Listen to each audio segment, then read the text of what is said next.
Olá pessoal, nós estamos aqui para mais um estudo do livro O Evangelho segundo o Espiritismo. Antes de nós começarmos as nossas reflexões, eu gostaria de convidá-los a me acompanhar em uma prece para que nós nos preparemos interiormente e também o nosso ambiente. Então vamos elevar o nosso pensamento ao Pai, a Deus, de misericórdia, de bondade, e a Jesus, o nosso irmão maior, para agradecer por esses momentos de estudo e de aprendizagem. E pedir a eles que nos ajudem com as intuições, com os esclarecimentos, de maneira que o estudo que vamos fazer possa ser assimilado pela nossa alma e colocado em prática no nosso dia a dia. Obrigada, Deus, obrigada, Jesus e os bons espíritos que sempre estão conosco.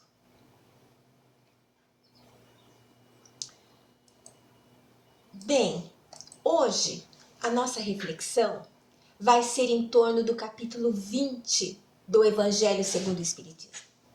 E o título que Allan Kardec, o organizador da doutrina espírita, deu para esse capítulo é Os Trabalhadores da Última Hora. Então, para nós começarmos esse estudo, eu gostaria de compartilhar com vocês algumas observações que eu tirei de um livro muito interessante que se chama Parábolas que Jesus Contou e Valem para Sempre, que é da Dona Terezinha Oliveira. Ela foi uma grande trabalhadora da nossa casa. E logo nos primeiros capítulos, a Dona Terezinha, ela diz pra gente assim, olha aqui, a doutrina que Jesus revelou para a humanidade, ela se consistia em muitos princípios básicos. E esses princípios básicos, eles foram insistentemente reafirmados nas falas de Jesus. Então, com muita frequência, Jesus ele estimulava os seus ouvintes a ir em busca da conquista da vida eterna. E quando ele falava dessa vida eterna, na verdade, ele estava fazendo referência não apenas à imortalidade, mas ele estava, sim, chamando a nossa atenção para a existência do eu que existe em nós. Então, veja, talvez olhando para nós pensemos que nós somos um corpo, mas não é verdade. Na verdade, nós somos um espírito, aliás, um espírito imortal, que utiliza o corpo físico para as atividades aqui, né? Para essas experiências junto à matéria. Então, esse espírito, né, que somos nós, ele tem aí toda a possibilidade de desenvolver as faculdades espirituais que nós trazemos, né? E que na verdade, a nossa grande meta a ser alcançada por todo um esforço consciente e perseverante que todos nós precisamos fazer.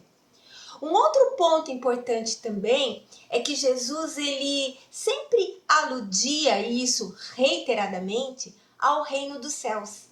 E quando ele se referia ao reino dos céus, na verdade, ele estava nos explicando sobre a realidade da vida no plano espiritual. Então, olha só, né? A gente fala no plano espiritual. Espiritual. Um termo, assim, desconhecido de muitos. Por ser invisível, por ser impalpável, mas que existe e é real. Jesus também, ele, na sua divulgação, nos seus esclarecimentos, Jesus também nos apresentou Deus como o Senhor de grande poder, de perfeita justiça, mas que também é um Pai amoroso, um Pai compassivo. E nós não podemos esquecer que Jesus a todo momento convidava as pessoas para viverem dentro das leis de Deus. Ele convidava as pessoas ao cumprimento das leis divinas. E por que ele fazia isso? Para que todos nós pudéssemos estar bem aqui nesse mundo material e bem no plano espiritual, quando nós retornarmos para a espiritualidade. E como que Jesus fazia para atrair as pessoas e fazer com que elas se interessassem pelos seus ensinos e seguissem os seus ensinos? Jesus, ele atraía as pessoas principalmente com os fenômenos que ele praticava. Então, por exemplo, as curas, né? As curas atraíam muitas pessoas para junto de Jesus. Elas vinham em busca da cura para o corpo físico, né? Muitas vezes, mas também vinham em busca da cura para os desequilíbrios espirituais que muitas traziam, né? E Jesus ajudava a todos. Mas Jesus também, ele chamava muita atenção das pessoas com a sua linguagem poética e comovedora, que esclarecia e ao mesmo tempo fortalecia a todos na fé. Então era muito comum em seus discursos o mestre recorrer às parábolas, que é um método de ensino. Então ele recorria a essas histórias singelas, comparativas, que continham sob forma alegórica verdades importantes e acabava no final concluindo por uma forma de conduta, né? Tinha ali uma conclusão moralizante. E por que nós estamos comentando tudo isso? É porque no capítulo que nós vamos refletir do Evangelho agora, hoje, Allan Kardec, ele começa selecionando do Evangelho de Mateus, lá no capítulo 20, nos itens de 1 a 6, uma parábola. Uma parábola que foi contada por Jesus e que é conhecida pelo título de Os Trabalhadores da Última Hora. E o que fala essa parábola? Então, nessa parábola, Jesus começa dizendo assim, olha, que o reino dos céus, ele é semelhante a um pai de família que saiu ao romper da manhã. Olha, ele sai bem cedinho, logo às 7 horas da manhã. E ele sai por quê? Ele sai para assalariar trabalhadores para a sua vinha. E encontrando esses trabalhadores, ele vai combinar com eles que iria pagar 1 denário a cada um por dia. E combinado isso, ele mandou os trabalhadores para a sua vinha, que é aquele local onde tinha aqueles arbustos, né? Que era aquela plantação onde esses arbustos iriam fornecer a uva, né? Então ele levou esse grupo para o trabalho lá na vinha, mas quando foi por volta das 9 horas da manhã, ele voltou novamente naquela praça. E ele viu ali outras pessoas que se conservavam sem fazer coisa alguma. E aí ele disse para essas pessoas: ide também vós outros para a minha vinha, e eu vos pagarei o que for razoável. E esses trabalhadores foram. Só que quando foi por volta do meio-dia e depois também por volta das 15 horas, ele repetiu essa ida até a praça e fez a mesma coisa.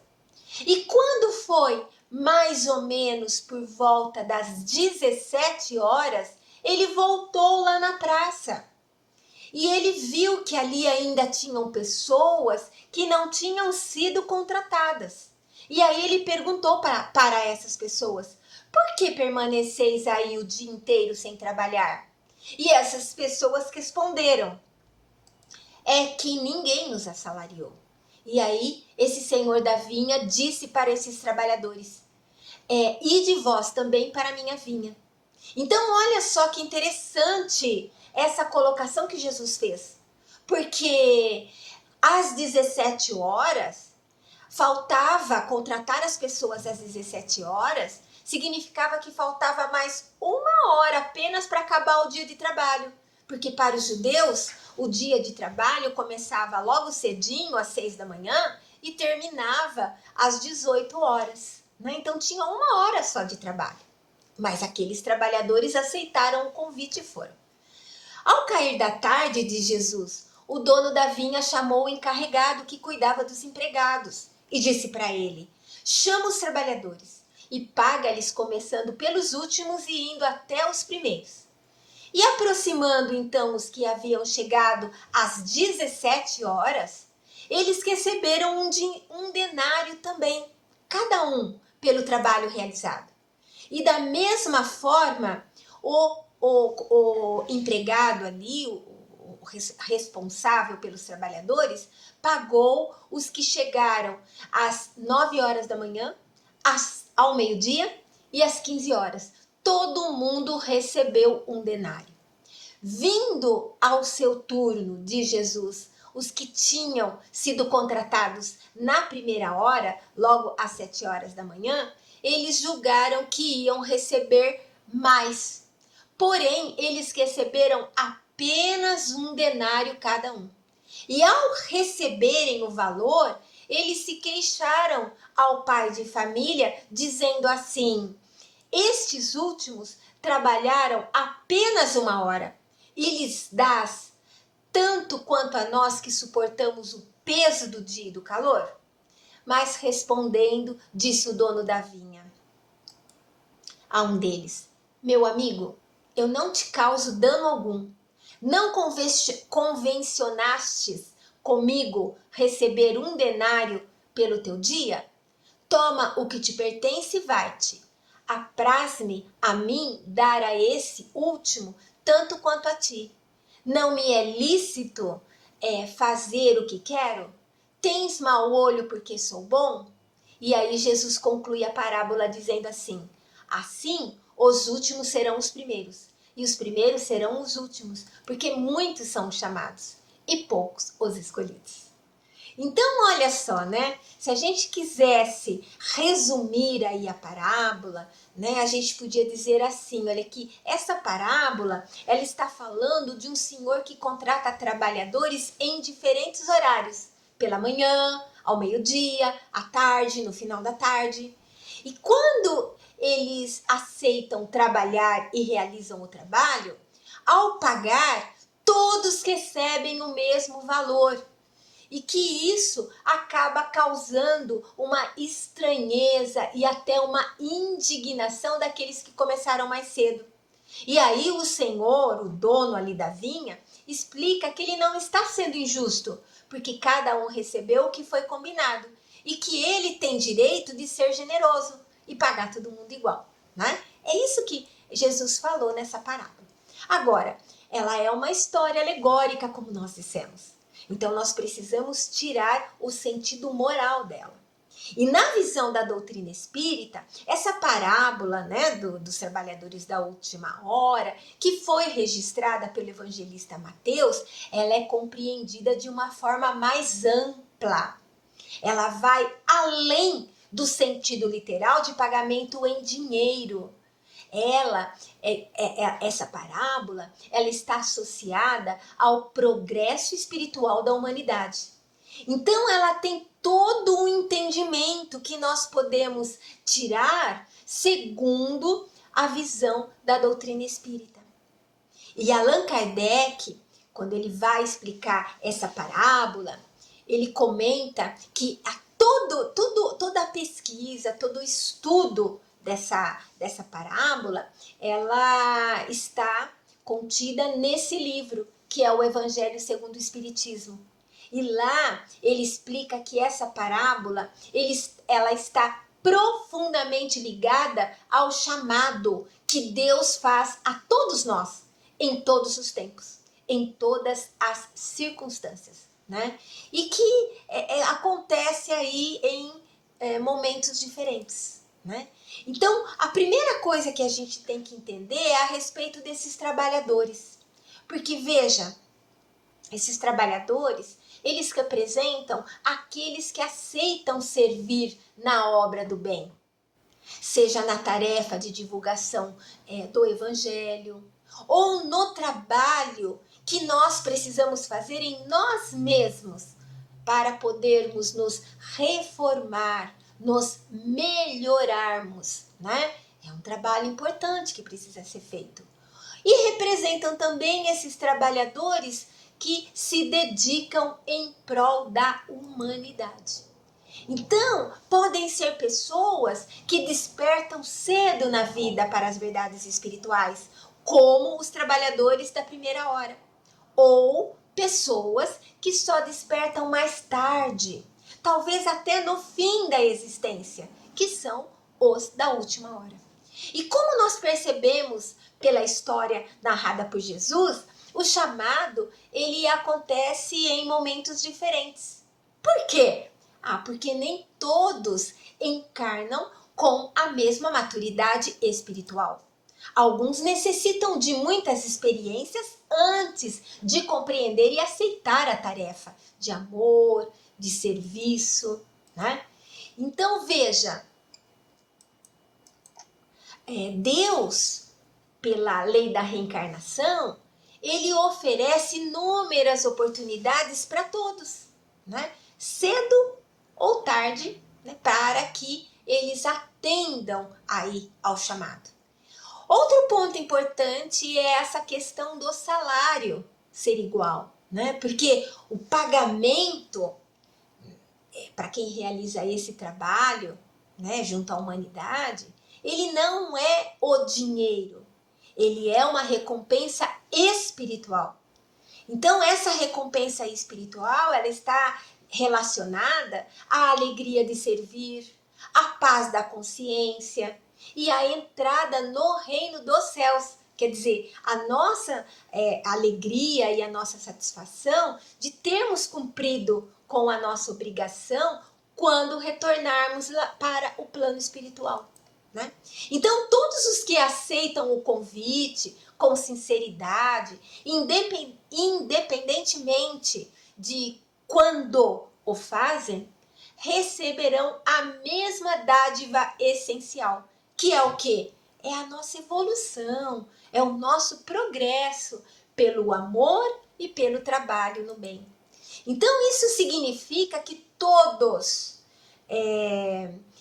isso não significa, eu quero dizer, que todos estejam no mesmo grau de evolução. Não, né? Mas que pela parábola, Jesus nos mostra que todos são acolhidos igualmente na misericórdia divina. Essa parábola, então, segundo a nossa doutrina, ela deixa uma lição moral, né? Primeiro é que nunca é tarde para começar a fazer o bem. Né? Isso fica bem claro na parábola. Segundo, é que Deus valoriza a decisão e a dedicação sincera, não apenas o tempo de serviço, né? E, em terceiro lugar, que nós devemos evitar o orgulho e a comparação com os outros. Então, quem chegou antes não é mais merecedor por ter começado cedo, porque cada um tem o seu próprio caminho e o momento certo para despertar, né? Então, Allan Kardec, depois que ele faz toda essa explicação aí da parábola na visão da doutrina espírita, ele coloca algumas mensagens ditadas por espíritos desencarnados. E uma delas, e são mensagens que normalmente ele recebeu de vários lugares da França ou mesmo de outros países. E essa que ele colocou é assinada pelo espírito Constantino, que se identifica como um espírito protetor. Allan Kardec recebeu essa mensagem no ano de 1863, na cidade de Bordeaux. E esse espírito, ele fala pra gente assim, olha aqui, ele traz uma visão diferente, né, de outros trabalhadores, né? Ele fala assim que o trabalhador da última hora, ele tem direito ao salário, mas é preciso que a sua boa vontade e a sua disposição o tenha feito aproveitar ao máximo aquele tempo. E que o seu retardamento, né, o motivo dele chegar mais tarde ali para começar o trabalho, não tenha sido fruto da preguiça ou da má vontade. Então ele tem direito ao salário porque desde muito cedo, de cedinho, ele esperava com impaciência aquele que por fim o chamaria para o trabalho. Então ele era uma pessoa bondosa, uma pessoa trabalhadora. O que faltava para ele era a oportunidade do trabalho, né?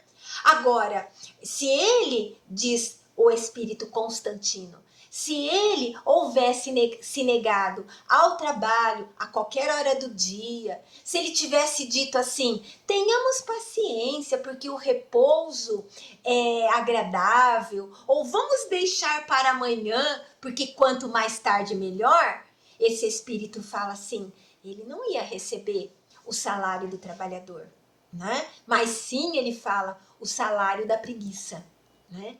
Ele traz também para a gente refletir sobre um outro tipo de pessoa, que ele fala que são pessoas que não se conservam inativas, não, mas elas empregam as horas para praticar atos culposos, como por exemplo, blasfemar de Deus, usar o tempo para prejudicar outras pessoas.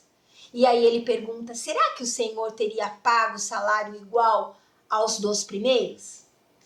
Ele fala não, porque o Senhor iria dizer para essas pessoas, não tenho trabalho para te dar, porque você está desperdiçando o seu tempo. Então vai, recomeça, aprende e quando você se achar mais bem disposto, vem e poderá trabalhar a qualquer hora do dia. Então, é uma visão diferente que ele traz para a gente, né? Mostrando que esse trabalhador que Jesus está referindo, que recebeu esse salário completo, né, o salário justo, ele é um trabalhador responsável, né, dedicado, né? Por isso que ele recebeu. Esse espírito, ele também fala para nós, os adeptos da doutrina espírita e para os trabalhadores da seara.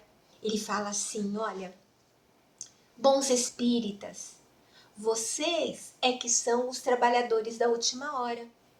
E todos vieram quando foram chamados.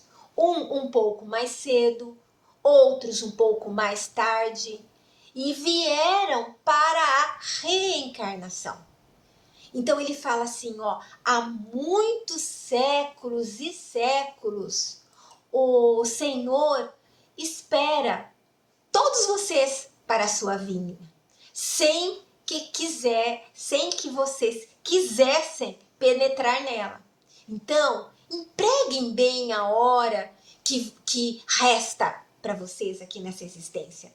Não esqueçam nunca que a vossa existência, ele diz, por longa que vos pareça, mas não é do que um instante fugitivo na imensidade dos tempos que formam para vós a eternidade.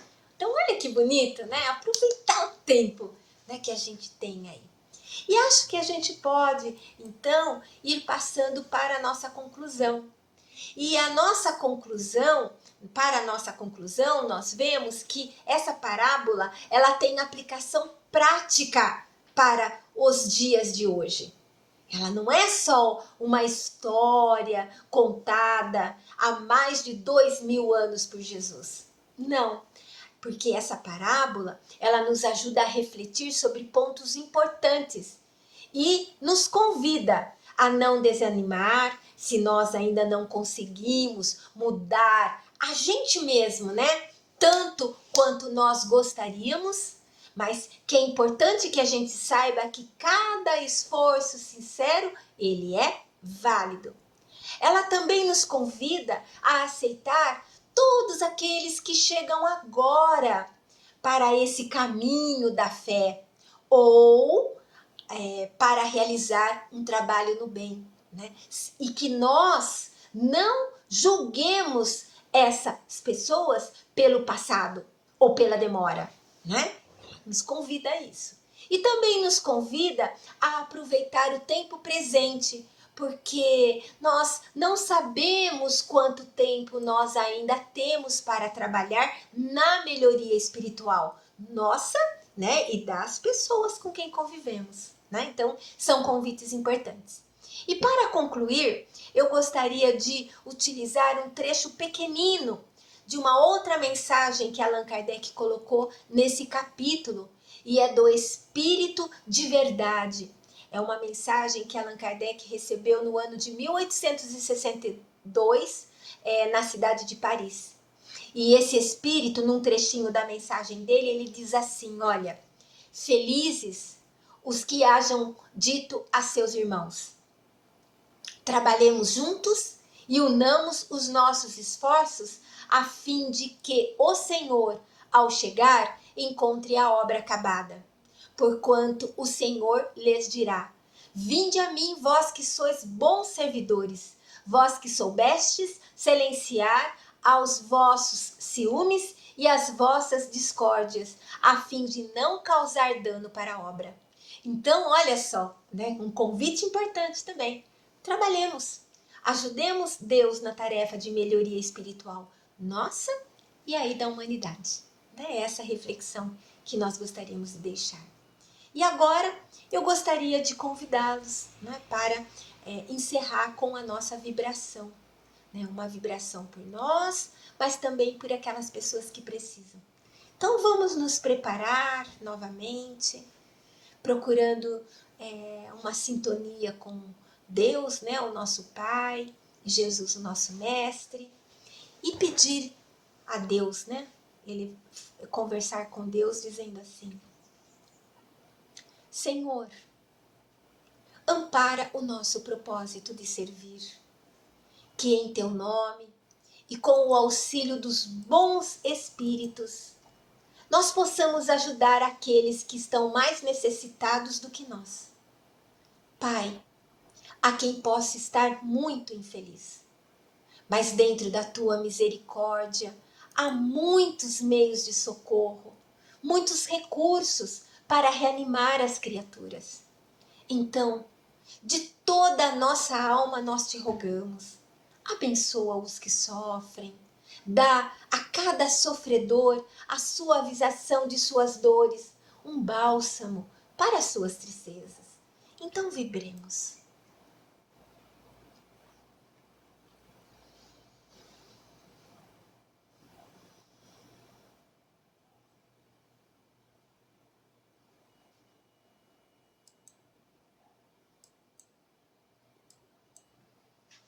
E quanto a nós, Senhor, ajuda-nos a desenvolver as virtudes que colocastes dentro de nós, dentro da nossa alma.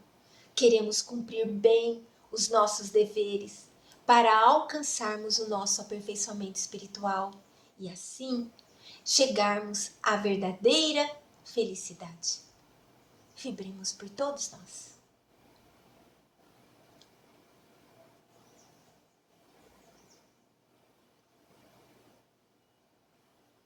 Graças, Senhor, por todas as bênçãos que sempre nos dás, por esses momentos de vibrações em que pudemos nos doar e viver em clima espiritual tão belo e tão reconfortante.